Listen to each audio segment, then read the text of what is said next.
This is my Tamiya Montero. Done a lot of work to this car. It took me a while to get everything up and running. I gave it a good paint job, as you can see. Well, I think it's a good paint job. And just went with like an army green colour. I was using the body on a micro crawler, or micro mini crawler, on a 1/16 scale. It actually fit the body quite well. But what I'm doing, if my dog will get out of the way, Bones, come here. What I'm doing is just a quick review on the Montero. They're pretty fun cars. I really enjoy it. It's just one of those cars that you just take to the local park. I use it to get my dogs up and running because they love to chase it. It pops wheelies basically everywhere you go. Now, you see, he wants to play with it straight away. Basically, you just little revs and it just picks up straight away. Now, what it is the axle's got a little pivoting point where it slaps the chassis, and you can hear it when you accelerate. Hear it slapping, and basically what it's doing is it's giving a little bit of rocking motion to pick it up, and it's very, very torquey. Now, I've actually put it's running on a 5000 milliamp Turnigy lipo 2S at the moment. All the ESC and everything's stock. The steering servo is a Hi-tec steering servo, which is a good steering servo. Mostly this particular one is the Metal Gear one that's running the SEX10s, the new ones.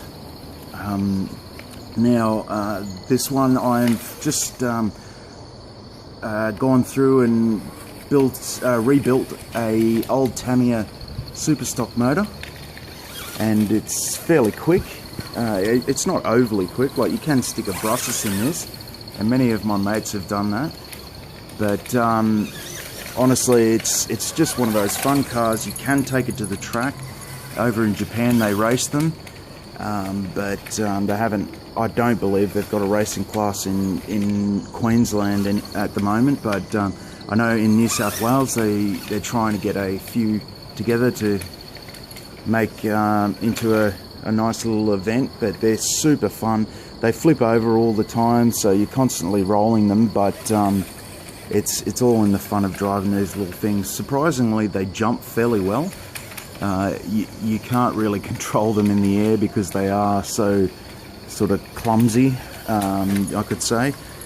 As I said, the upgrades basically in this one, everything's sort of stock except for I changed the servo out and the motor to a super stock. I think it's a VR or VZ or RZ. I think it's an RZ, sorry. And yeah, no, it's a fantastic little car. I've done one also upgrade. You can put a link across the front suspension arms. The front suspension rods, which are friction shocks. None of these are oil-filled shocks, but you can put a third shock in the center of the rear drive line, and that'll actually just give you a little bit more stability when you're punching it, and a little bit more dampening. But anyway, I'll shut up and just let you have a little look at it driving around. You can see I've put lights on it now. But yeah, we'll just give it a little drive around. You can see how she goes. I'm not going to punch it too hard because it is only about 5 AM here in Queensland. But yeah, I don't want to wake any of the neighbours.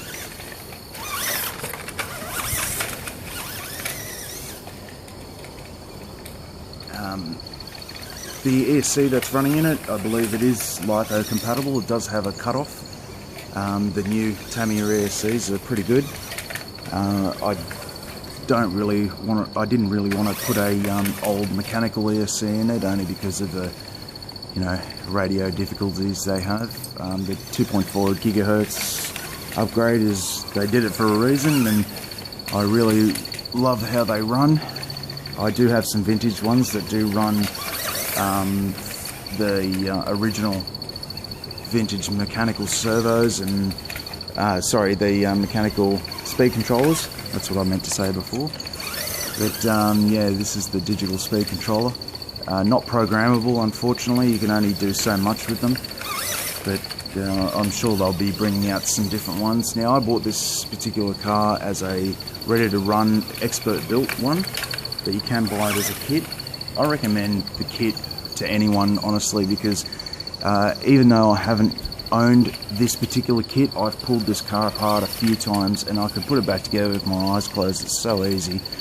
You could build one of these cars easy in an afternoon with a little bit of patience and just yeah, sit down with a beer and you can build one of these. And honestly, they're an absolute blast. I've owned 3 wheelies. One of them's the WR02 chassis, which is the Wild Willie. I own one of those. It's in pieces at the moment. I had it as a brushless setup and it was very, very fast, but because we don't really have that race class up here in Townsville, you can't really have a lot of fun with them because only a few people actually own these. I only have one mate in Sydney who, in Townsville that actually has one. Especially this particular one. He owns the exact same car. His was a kit and he's got his set up as brushless and it's absolutely mental. It goes so fast, especially on sand. But yeah, it's just a blast of a car. I'd recommend one to anyone. They're only about $200. See, the lipo's just cut off now. They're only about $200 as a ready to run. And you're looking at a kit. I think they're about $150 to $180. For the $200, you get a pretty decent receiver with it. I'm actually running a completely different receiver now, and transmitter. And the transmitter you get with it is a 2.4 gigahertz transmitter. And yeah, anyway guys, that's just a little review of the Montero, the Tamiya Montero. It runs the Pajero body, and they actually had an original vintage one of these, so this is a re-release, and they've made it into a decent wheelie car. Back in the day, these were the duck's guts. Like, you bought these for your kids, you bought these just to drive around yourself, but they're one of the cars that you can basically just chuck a battery and take it to the local park with your kids, and you can let them drive. They're very, very hardy.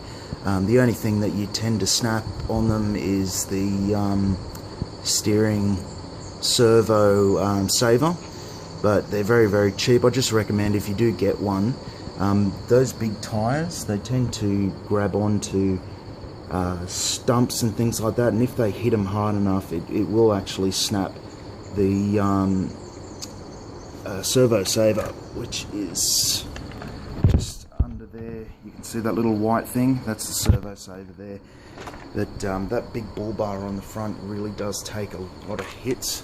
It can it can hit pretty hard. I've actually smacked it into a few trees at full pace and nothing happened to it. It just flexes and doesn't do any damage. The other issue that people don't realise when they buy these things that they do have is the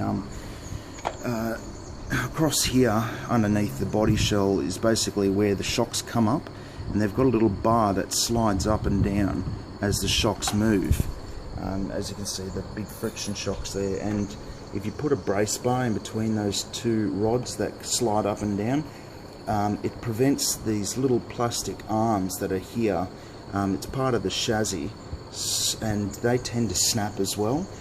And if you do that upgrade, it just strengthens the whole lot. And unfortunately, if you do snap those arms, it's a replacement of the whole chassis, which really sucks. But it's a very, very cheap and easy upgrade. All mine is two steering rod ends and basically a copper rod in between them, and the shocks can still move up and down. Mine's a little bit stiff at the moment because I haven't lubed it, but separately, when they move pretty easily, but if you push them down together, it's a bit stiff.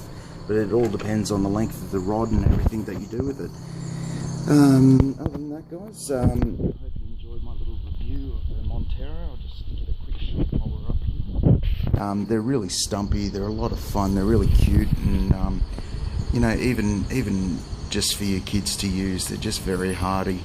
but you can set these up as a full race car.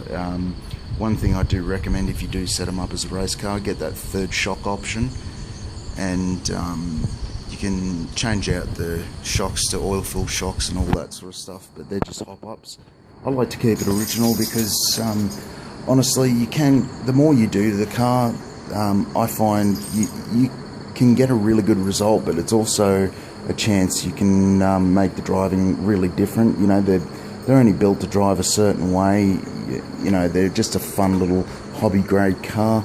I just forgot to mention I put that bash plate in there. That's just a little bit of aluminium that I cut and bent to shape. And what it is basically, if you look inside there, I don't know if you can see it, but there's just a block there. It tends to catch on things.